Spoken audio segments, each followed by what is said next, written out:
Dictation start होगी 5 second बाद। Yes deputy speaker महोदय, मुझे इस बात की बड़ी खुशी है कि आपने मुझे गांधी भवन के उद्घाटन का मौका दिया। महात्मा गांधी ने अपनी ज़िंदगी में जो कुछ किया वह सिर्फ हिंदुस्तान के लिए ही नहीं बल्कि सारी दुनिया के लिए है। हम उनकी यादगार में कोई इमारत खड़ी करके या संस्था बनाकर किसी तरह से अपने काम में बल हासिल करना चाहते हैं। इसलिए हम उनके नाम में स्मारक के रूप में जहाँ तहाँ कुछ बना रहे हैं। आज सिर्फ हिंदुस्तान में ही नहीं, हिंदुस्तान के बाहर भी जहाँ तहाँ गांधी जी के स्मारक के रूप में इमारतें बनाई जा रही हैं। इसलिए कोई आश्चर्य की बात नहीं कि हैदराबाद के निवासियों को भी ऐसा ख्याल हुआ कि यहाँ इस प्रकार का स्मारक बनाया जाए। यह सिर्फ एक इमारत ही न रहे बल्कि जैसे सरदार पटेल ने कहा था, यह जानदार स्मारक हो। इसका अर्थ यह है कि वह केवल ईंट पत्थर का न हो बल्कि महात्मा गांधी ने जो हमें सिखाया और बताया था तथा उनके जो विचार थे उनका कोई जीता जागता रूप यहाँ देखने में आए। महात्मा गांधी ने अपने जीवन में कई बार कहा था कि किसी आदमी के लिए उसका शरीर कोई कीमत नहीं रखता, वह तो मिट्टी का पुतला है और फिर मिट्टी में मिल जाता है, मगर उसके पास कोई चीज़ रह जाती है तो एक तरफ उसकी आत्मा और दूसरी तरफ उसके किए हुए अच्छे या बुरे काम। इसलिए उन अच्छे कामों का नमूना हमारे सामने होना चाहिए और आपने यह बहुत अच्छा सोचा कि रचनात्मक काम के बारे में गांधी जी के जो विचार थे, जिन जिन चीज़ों में उनको खास दिलचस्पी थी, उन चीज़ों को लेकर आप इस स्मारक में काम करें और जो जो संस्थाएं इस तरह के काम में लगी हों यहाँ आप उनको भी जगह दें। पाई पैराचेंज इस भवन में रचनात्मक काम करने वालों के अलग अलग दफ्तरों के लिए अलग अलग स्थान रखा गया है।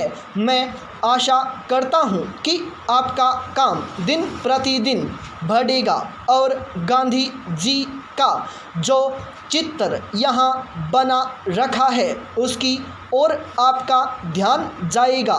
गांधी जी ने हमें जो कुछ सिखाया उसकी तरफ भी आपका ध्यान जाएगा। अपनी ज़िंदगी में उन्होंने कई बार कहा था कि यदि चरखा चलाने वाले को उस पर विश्वास न हो और उसको वह ठीक से समझ नहीं पाता और केवल उनके कहने से या देखा देखी चरखा चलाता या खद्दर पहनता है तो काम नहीं चलेगा, क्योंकि इसका अर्थ तो केवल इतना ही हो सकता है कि जब तक लोग उनको मानते रहेंगे, इस काम को करते रहेंगे और जिस दिन वह आँखों से ओझल होंगे उस दिन यह काम बंद हो जाएगा। इसलिए वह कहते थे कि ठीक समझ करके करना चाहते हो तो करो और नहीं तो चरखे को जला दो, उसकी कोई खास ज़रूरत नहीं है। पाई पैरा चेंज।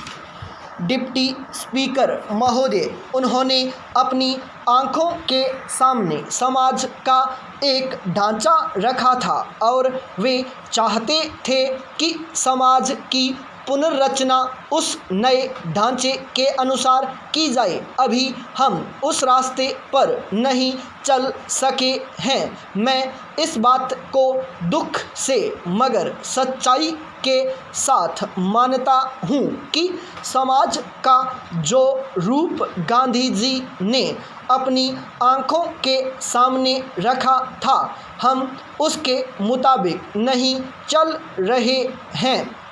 हमारे सामने एक दूसरा ढांचा है और हम उस पर चलने का प्रयत्न कर रहे हैं। मैं यह नहीं कहना चाहता कि उसमें से कौन बेहतर है और कौन बुरा। मैं तो इतना ही कह देना काफ़ी समझता हूँ कि हम जिस रास्ते पर चलकर आज आगे बढ़ना चाहते हैं, वह रास्ता वह नहीं जो हमें उस जगह पर ले जाए जहाँ गांधी जी हमको ले जाना चाहते थे।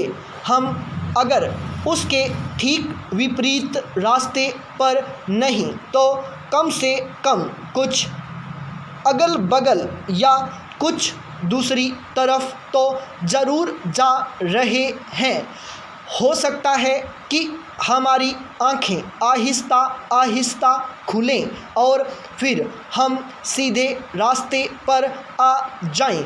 आज देश में जो रचनात्मक काम हो रहा है, उसकी मैं बड़ी कीमत इसलिए लगाता हूँ कि फिर कभी हम उस रास्ते पर आ सकेंगे। और अगर हमने इस काम को भी छोड़ दिया तो फिर इधर लौटने की कोई उम्मीद नज़र नहीं आती। इसलिए मैं चाहता हूँ कि हम इस रचनात्मक काम को पूरे बल और ताकत के साथ आगे बढ़ाते जाएं। पाई पैरा चेंज। बहुत ज़माना हुआ जब एक अंग्रेज़ यहाँ आया था। वह बड़ा विद्वान था। उनकी किताबें अब भी चल रही हैं।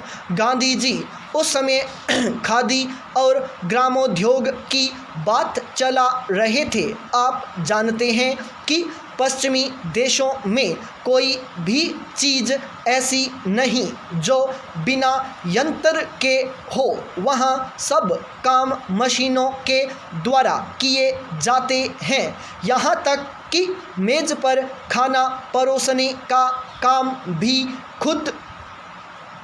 खुद हो जाता है और आदमी को लाकर रखने की खास ज़रूरत नहीं पड़ती। वहाँ के आदमी ने आकर यह देखा कि हमारे यहाँ के लोग घर में बैठे बैठे रुई का सूत बना लेते हैं, उस सूत से कपड़ा बुनते हैं और उसी से घर में कपड़ा सी लेते हैं। उसने यह भी देखा कि यहाँ के लोग इसी प्रकार खेती के काम में भी धान को कूट पीस कर चावल बना लेते हैं।